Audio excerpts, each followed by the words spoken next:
The top stories tonight in Y News.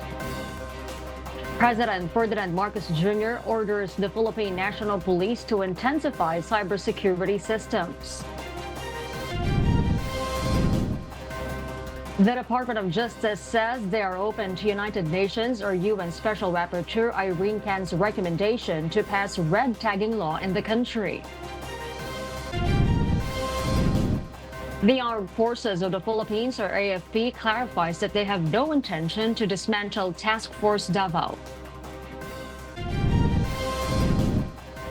And we will discover why the United Nations launched an independent review of the UN Relief and Works Agency, or UNRWA, in response to the initial accusations against its 12 employees. Good evening, Philippines and the world. Today is Tuesday, February 6, 2024. Join us in the next hour as we deliver today's top stories around the Philippines and in other parts of the world. We are also seen in 1,935 satellite monitoring centers nationwide and via live streaming worldwide through the UNTV News and Rescue social media channels. I am Harding Delgado. First in the news. The National Security Council, or NSC, has vehemently denied reports alleging that the Chinese Coast Guard forced a Philippine ship away from patrolling Bajo de Masinloc yesterday, February 5. These claims surfaced in a Chinese news tabloid asserting that they had expelled a Philippine Coast Guard vessel that purportedly entered what China refers to as Wang Yandao, their territory. However, the National Security Council strongly refuted these allegations. Assistant Director General Undersecretary Jonathan Malaya stated that China's claim lacks any factual basis and is purely imaginative. Walang katotohanan yung sinasabi ng China, no? Again, it's a figment of their imagination. Meron tayong isang Coast Guard vessel, yung VRP Teresa Magbanwa, na nandun ngayon, no? Ngunit itong sinasabi nila na drove away a Philippine Coast Guard vessel, hindi po totoo yan, no? Our Coast Guard vessel is still there, it's still patrolling. At yung mga sinasabi nilang pinaalis yung ating Coast Guard has no basis. Again, that is a claim that they gave. From our end, we just conduct our mandate, interagency, Navy, Coast Guard, the Municipality of Kalayaan. So they may say what they want to say, but we just continue our mandate. President Ferdinand Marcos Jr. has ordered the Philippine National Police, or PNP, to strengthen the country's cybersecurity systems amid rising cyber crimes in the last quarter of 2023. Nelma Ribohok reports. President Ferdinand Marcos Jr. on Tuesday, February 6, directed the Philippine National Police, or PNP, to intensify its cybersecurity systems by further training personnel and investing in technology. In a palace briefing, PNP Chief General Benjamin Acorda Jr. said that while there is improvement in the country's crime statistics, there is still a need for PNP to focus on addressing cyber crimes. Although seemingly nakita natin na nag-improve yung crime statistics, that it went down by 10%, but as we dissected further these crime statistics, there is a need for us to focus on cyber crimes. Yun ang nakita natin na medyo tumaas as reported during the last quarter. Based on the National Peace and Order Situation Report presented by General Acorda to the President, the total number of crimes reported between July 1, 2022 and January 31, 2024, or the Peace and Order Indicator, crimes committed dropped by 10.66% as compared to the period December 1, 2020 to June 30, 2022. According to DILG Secretary Benhur Abalos, the agency plans to establish National Cybercrime Training Institute that will cater police officers. Let's face it, talagang maraming nawawala, maraming pinapirate dahil is as well do. So, magkakaroon ngayon tayo sa under Public Safety College ng National Cybercrime Training Institute. According to General Acorda, most cybercrimes that were reported to the PNP were committed locally, with swindling or estafa as the leading cybercrime reported. This was followed by illegal online access, identity theft, online libel, and credit card fraud, respectively. Nel Maribuho, UNTV News and Rescue. We serve the people, we give glory to God.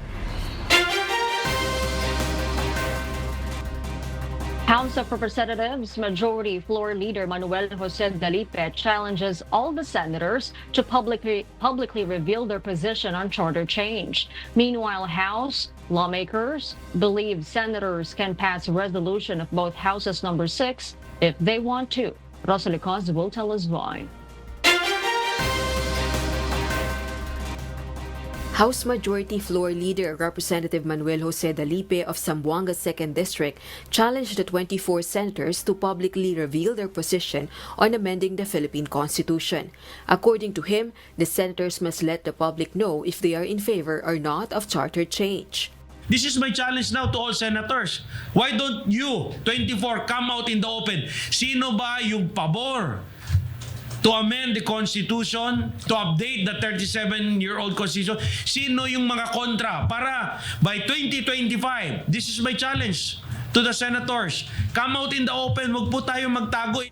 Amid tensions between the two chambers of Congress, the lawmaker expressed satisfaction because charter change has been debated and discussed after several decades.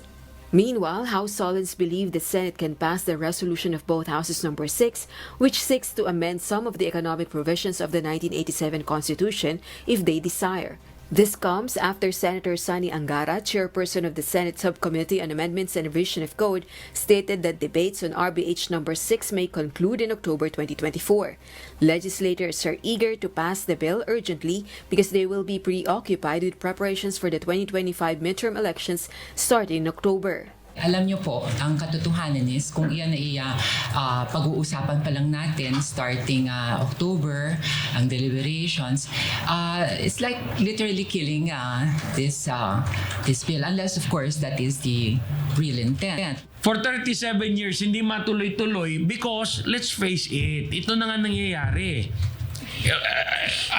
Everybody sees that all proposals to update the 1987 Constitution namamatay po sa Senate. Senate President Juan Miguel Subirio on Monday, February 5, stated that the Senate will not be pressured by deadlines for the passage of RBH number 6.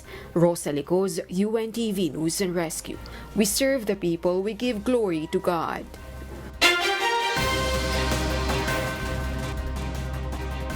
The Department of Justice, or DOJ, appears to be leaning towards heeding the recommendation of a United Nations Special Rapporteur regarding legislation on red tagging.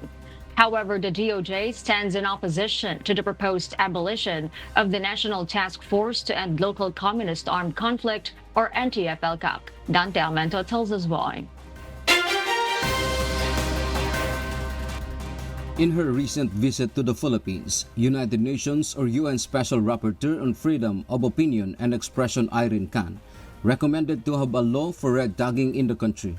It should be defined and a policy be adopted against it. The Department of Justice admitted that red tagging has no specific definition yet and no law penalizing it, making it hard to criminalize such act. Binanggit na rin ni Irene Khan yun sa kanyang mga statements nung nandito siya na wala naman talagang definition nung red tagging. Even in the UN, wala naman talagang definition.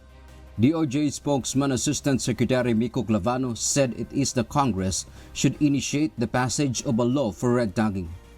Sa criminal law po kasi, pag hindi natin alam kung ano yung bawal, hindi pwedeng maging criminal law yun.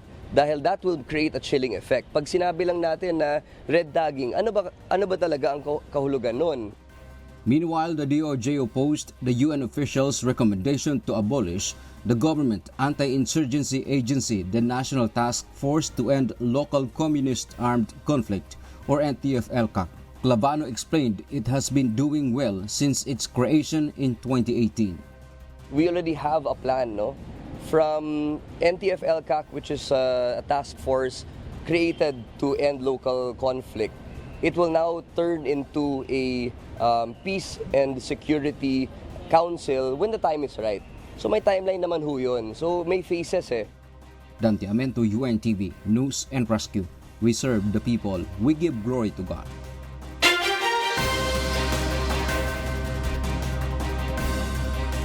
And for the news abroad, United Nations Secretary-General Antonio Guterres has taken a decisive step in response to allegations against the UN Relief and Works Agency, or UNRWA, for Palestine refugees. Facing accusations from Israel that 12 staff members were involved in Hamas attacks on October 7, the agency has witnessed funding suspensions from over a dozen countries, including the United States, Germany, United Kingdom, and Sweden. Annie Mancilia details why live.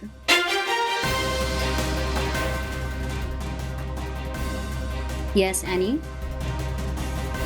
Maeve, in an official statement, United Nations Secretary-General Antonio Guterres announced the formation of an independent panel led by former French Foreign Minister Catherine Colonna, collaborating with 3 reputable European research organizations, including the Raoul Wallenberg Institute in Sweden, the CHR Michelsen Institute in Norway, and the Danish Institute for Human Rights, where the panel aims to assess the agency's commitment to neutrality and its responsiveness to serious breach allegations.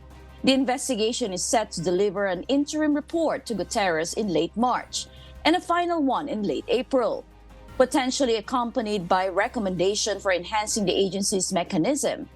Notably, this review is distinct from an internal probe initiated by the UN last month in response to the initial accusations against the 12 UNRWA employees.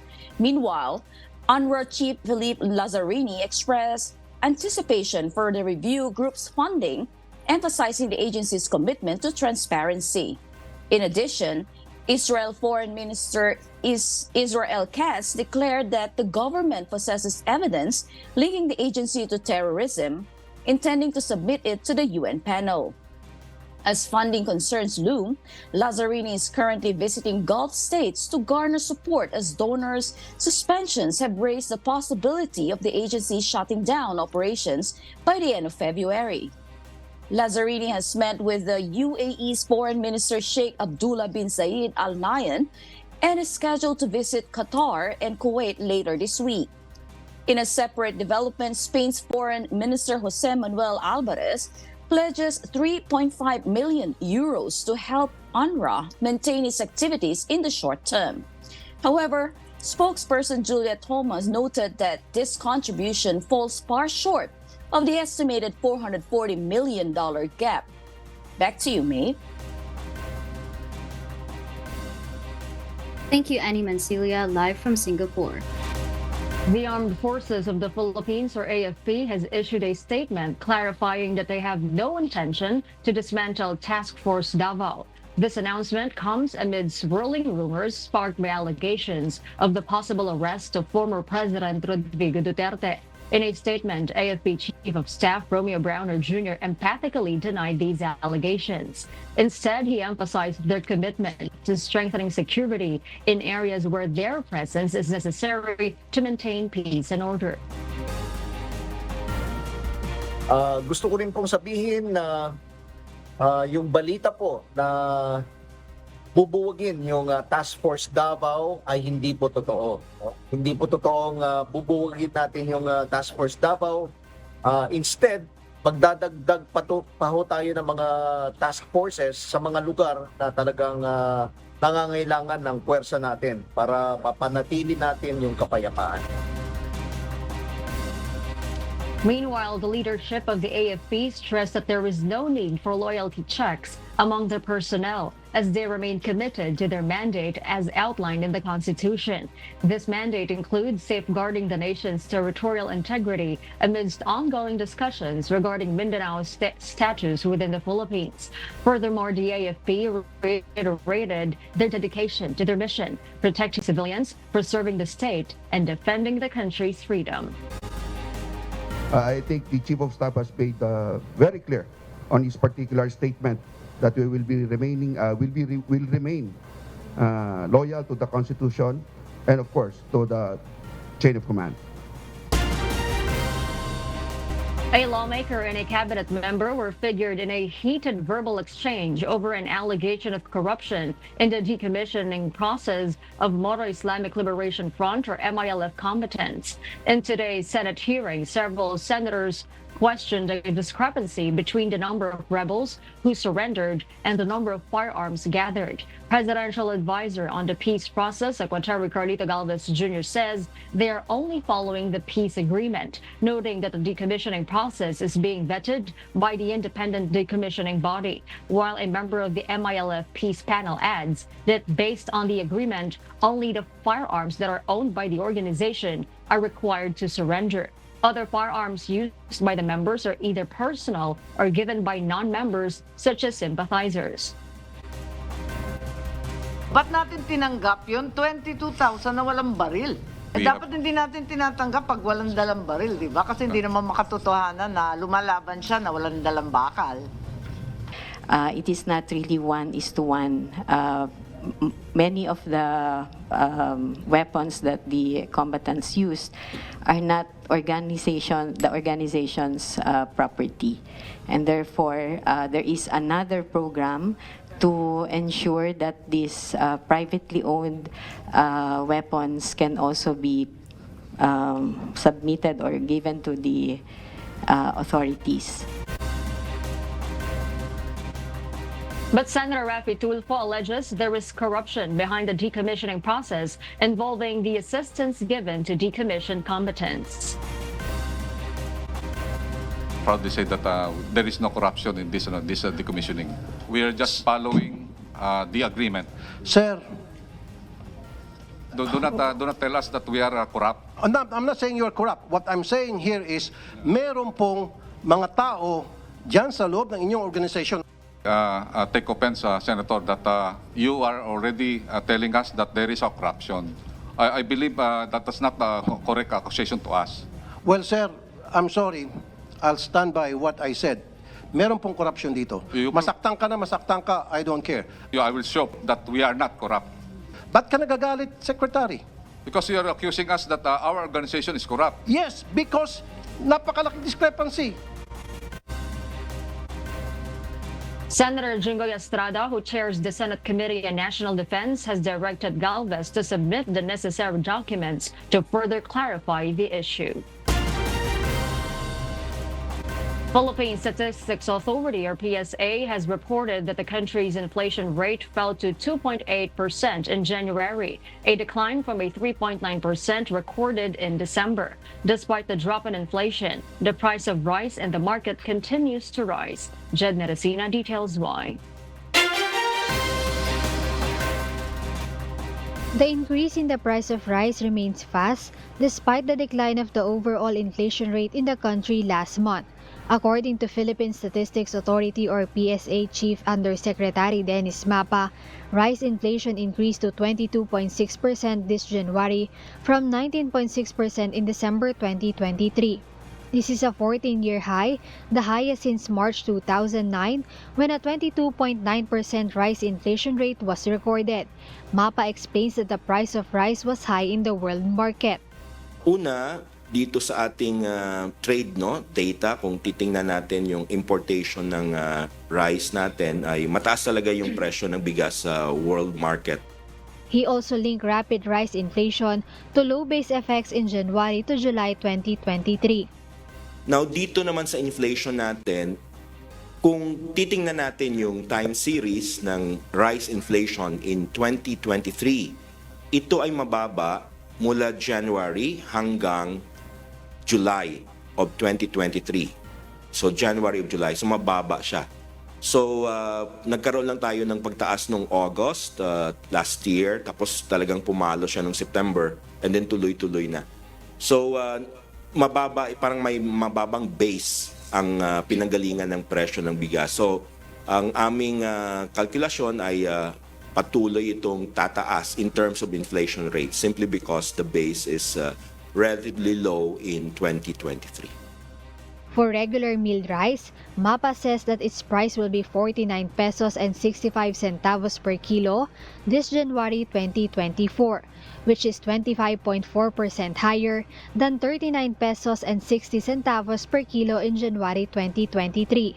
When it comes to well-milled rice, it increased by almost 25% and reached 54 pesos and 91 centavos per kilo last month, from 43 pesos to 92 centavos per kilo a year ago. Special rice placed at 63 pesos and 90 centavos per kilo, which is an 18.9% increase from 53 pesos and 76 centavos per kilo.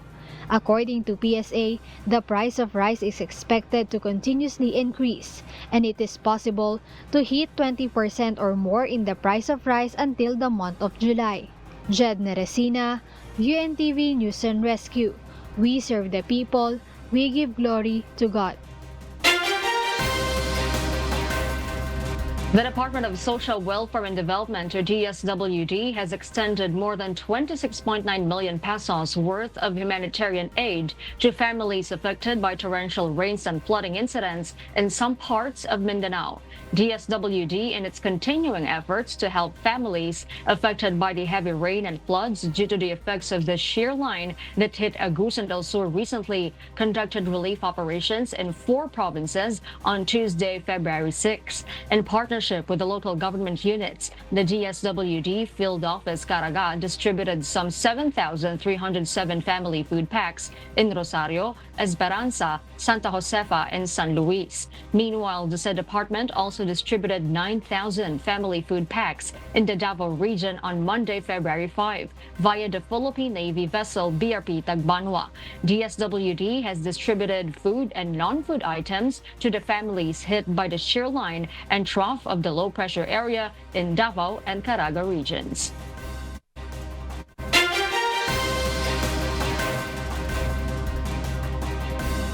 And in other global news, angry Italian farmers from agricultural regions convoy in tractors to Rome on Monday, February 5, to protest against red tape and cheap imports.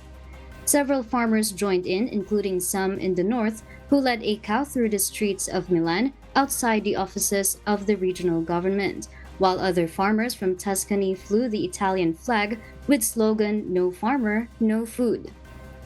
The agriculturists expressed their concern that their products are being undermined by low-priced imports from countries outside the European Union and the rising fuel price. Moreover, they also urged the restoration of an income tax break, which was dropped by the government in the budget law for 2024. Protests have been observed not just in Italy, but also in other parts of the EU, such as France and Germany, with angry farmers blocking the Dutch-Belgian motorway border between Maastricht and Liège. According to Prime Minister Giorgia Meloni, Italy have supported its farmers with fuel subsidies and expanded agricultural fund, but she noted that there is always room for improvements. Buckingham Palace announced the cancer diagnosis of King Charles III.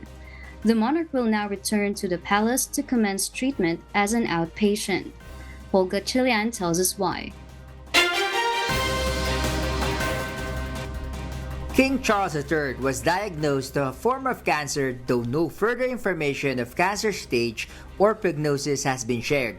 And though recently have been reported of an enlarged prostate, it is not prostate cancer. The statement added that the king is reportedly positive with his treatment and is waiting for the time when he can resume his public duties, which has been postponed as he begins his regular treatments. King Charles III personally informed his children about his diagnosis and is to be in regular contact with them. Prince Harry, now living in the United States, will be paying a visit. According to the Buckingham Palace, the monarch had decided to make his cancer diagnosis public, as he had spoken and supported various cancer-related charities during his time as the Prince of Wales. Meanwhile, the Royal Society of Medicine expressed their gratitude for the king, going public and spreading awareness about how cancer is indiscriminate and promoted cancer screening. Paul Gatchalian, UNTV News and Rescue. We serve the people. We give glory to God.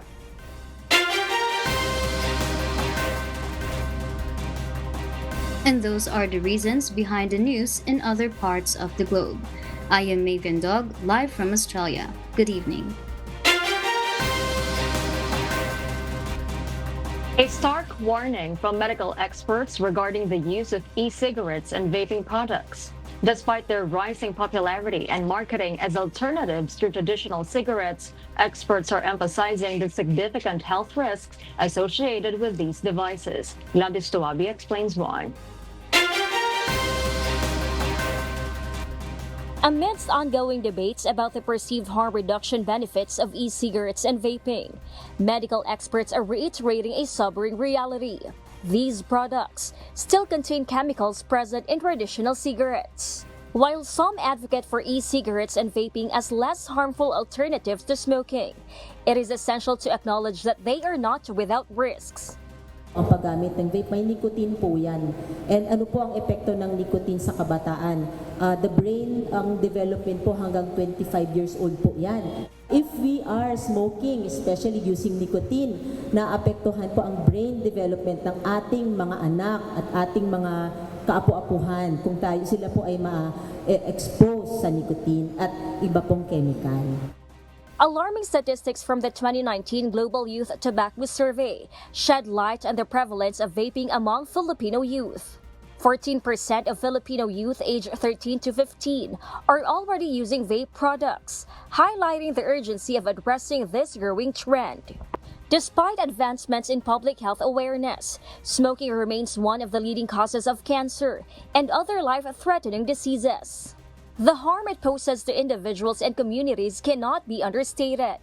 In response, medical experts are urging individuals to seek guidance from healthcare professionals and utilize resources, such as the Department of Health Quit Line, to quit smoking and work towards a tobacco-free Philippines.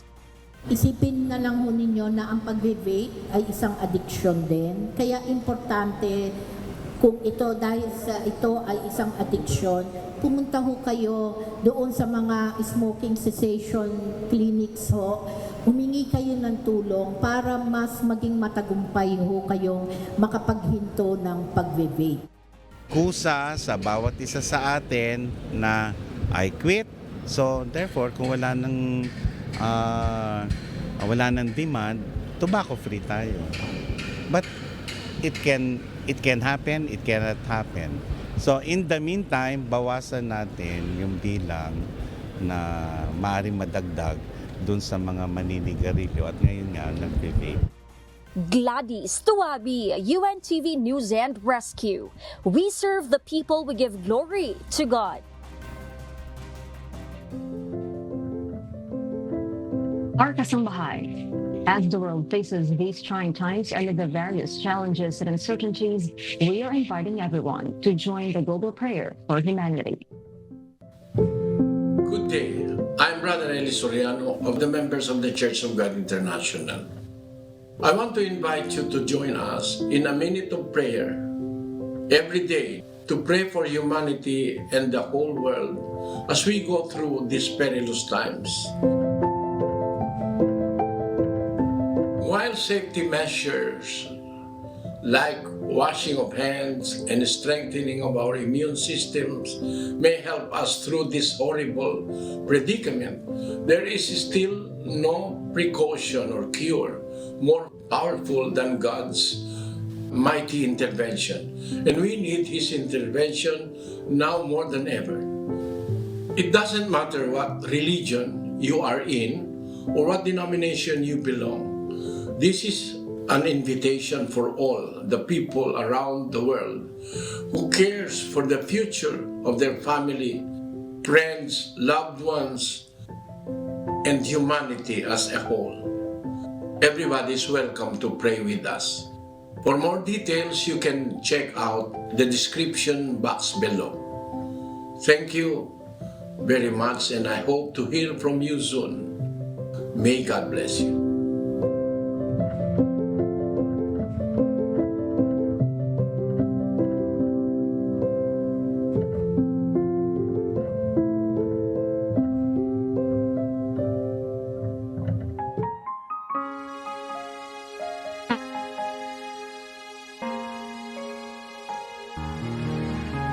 we close, we will leave you with the word, giving chapter 15, verse 11. It says, "Not that which goeth into the mouth defileth a man, but that which cometh out of the mouth, this defileth a man."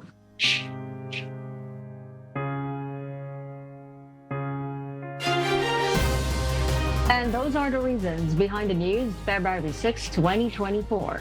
Reasons we deliver to you as they unfold, because we need to know. We will always ask why. I'm Harlina Gado. We serve the people. We give glory to God.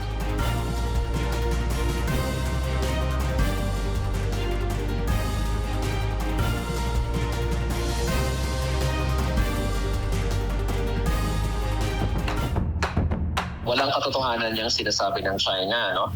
Again, it's a figment of their imagination. Meron tayong isang Coast Guard vessel, yung BRP Teresa Magbanwa, na nandun ngayon, no? Ngunit itong sinasabi nila na drove away a Philippine Coast Guard vessel, hindi po totoo yan, no? Our Coast Guard vessel is still there, it's still patrolling. At yung mga sinasabi nilang pinaalis yung ating Coast Guard has no basis. Again, that is a claim that they gave. From our end, we just conduct our mandate, interagency, Navy, Coast Guard, the Municipality of Kalayaan. So they may say what they want to say, but we just continue with our mandate. Although seemingly nakita natin na nag-improve yung crime statistics, that it went down by 10%, but as we dissected further these crime statistics, there is a need for us to focus on cyber crimes. Yun ang nakita natin na medyo tumaas as reported during the last quarter. Let's face it, talagang maraming nawawala, maraming pinapirate dahil sa sweldo. So, magkakaroon ngayon tayo sa Under Public Safety College ng National Cybercrime Training Institute. This is my challenge now to all senators. Why don't you, 24, come out in the open? Sino ba yung pabor to amend the Constitution, to update the 37-year-old Constitution? Sino yung mga kontra? Para by 2025, this is my challenge to the senators. Come out in the open, wag po tayo magtago. Sa criminal law po kasi, pag hindi natin alam kung ano yung bawal, hindi pwedeng maging criminal law yun. Dahil that will create a chilling effect. Pag sinabi lang natin na red tagging, ano ba talaga ang kahulugan nun?